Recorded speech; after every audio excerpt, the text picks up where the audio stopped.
Duolingo looks like a language app. You open it. You answer a few questions. You earn some points. You keep your streak alive. And then you come back again tomorrow. It feels simple. But behind that simple green app is one of the most powerful habit machines in consumer software. Duolingo did not only make language learning easier. It made learning feel like a game. It turned lessons into daily missions, mistakes into feedback, progress into points, and consistency into a streak you do not want to lose. That is the hidden business model. Because the more often users return, the stronger the habit becomes. And the stronger the habit becomes, the more valuable the platform becomes. This is how Duolingo turned learning into a game. The problem with language learning is not that people have no interest. Millions of people want to learn a new language. They want to travel. They want better jobs. They want to understand culture. They want to improve themselves. The real problem is consistency. Learning a language takes repetition. It takes patience. It takes practice over weeks, months, and sometimes years. Most people do not quit because they hate learning. They quit because the process feels slow. A textbook does not remind you to come back. A classroom ends when the lesson is over. A traditional course often feels heavy, formal, and easy to abandon. Duolingo saw that the biggest competitor was not another language app. The biggest competitor was forgetting. So the product had to solve a deeper problem.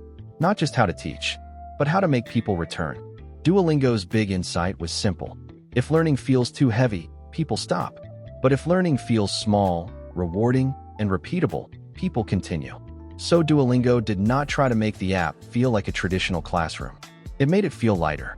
Short lessons, quick progress, instant feedback, small rewards, daily goals. Instead of asking users to study for 1 hour, Duolingo asks them to complete one lesson. That changes the psychology. A full language course feels intimidating. One short lesson feels easy. And once the user finishes that lesson, the app gives them a sense of progress. The lesson is no longer just education. It becomes a small win. And small wins are powerful because they create momentum. Duolingo turned the hardest part of learning into the smallest possible next step. The reason Duolingo feels different is the game layer. Under the surface, the app uses mechanics that feel familiar to anyone who has played a mobile game. XP, levels, progress bars, leaderboards, rewards, hearts, daily quests, streaks. Each feature gives the user feedback. You do a lesson, and something moves. A bar fills. A number increases. A reward appears. A streak continues. This matters because progress in language learning is usually invisible. You may be improving, but you do not always feel it. Duolingo makes progress visible. It turns practice into points. It turns repetition into movement. It turns learning into a system where the user always knows what to do next. That is why the app does not feel like a static course. It feels like a game you can keep playing. The streak may be Duolingo's most powerful feature. At first, it looks like a simple number. 1 day, 2 days, 7 days, 30 days, 100 days. But psychologically, the streak becomes a commitment. The more days you complete, the more valuable the streak feels. At day 1, losing it means almost nothing. At day 100, losing it feels painful. Not because the streak has real financial value, but because it represents effort. It represents identity. It tells the user, I am someone who is learning every day. That is the power of the streak. It turns a casual user into a returning user. It turns motivation into obligation. And it gives the app a reason to bring you back before the habit breaks. Duolingo is not only teaching vocabulary, it is protecting the daily loop. A habit does not survive by accident. It needs triggers. That is where notifications become important. Duolingo does not wait for users to remember on their own. It reminds them. The message is simple. Your streak is waiting. Your lesson is unfinished. Your progress is at risk. Duo is watching. Some reminders are playful. Some are funny. Some feel slightly dramatic. But the purpose is the same. Bring the user back before the day ends. This is not random. Duolingo understands that a missed day can become 2 missed days. 2 missed days can become a week. And after a week, the habit may disappear. So the app does not just teach. It reactivates. The notification is not only a reminder. It is part of the retention system. Duolingo's growth also depends on free access. Most education products create friction at the beginning. You have to pay. You have to register for a course. You have to commit before you know if you will continue. Duolingo removes that barrier. Anyone can start. That matters because the first goal is not immediate payment. The first goal is usage. Once a user starts learning, the product can do its work. The app can create progress, build a streak, send reminders, collect data, improve lessons, and make the user return. Free access creates scale. Scale creates data. Data improves the product. And a better product keeps more users active.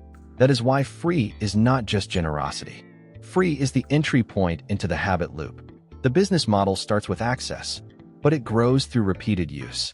Once the habit exists, monetization becomes easier. Duolingo does not need every free user to pay. It needs enough engaged users to see value in upgrading. The free version creates the habit. The paid version removes friction. With premium tiers, users can reduce ads, get more convenience, access additional features, and in some cases use more advanced learning tools. The psychology is important. The user is not paying for a product they have never used. They are paying to improve an experience they already understand. They already know the app. They already have progress. They may already have a streak. They may already return every day. That makes the upgrade easier to justify.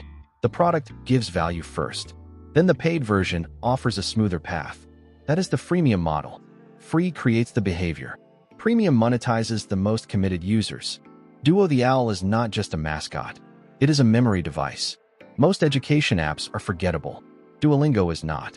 The green owl gives the brand a character, a voice, and a personality. It makes notifications feel less like software and more like a relationship. It also makes the brand extremely shareable.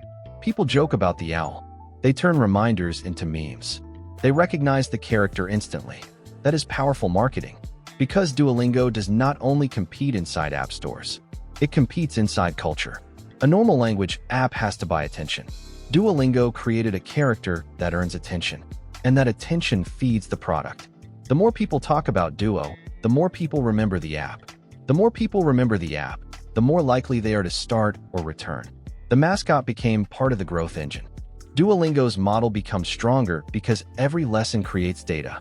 When millions of users complete exercises, skip questions, make mistakes, repeat lessons, and return at different times, the product learns. It can test what works.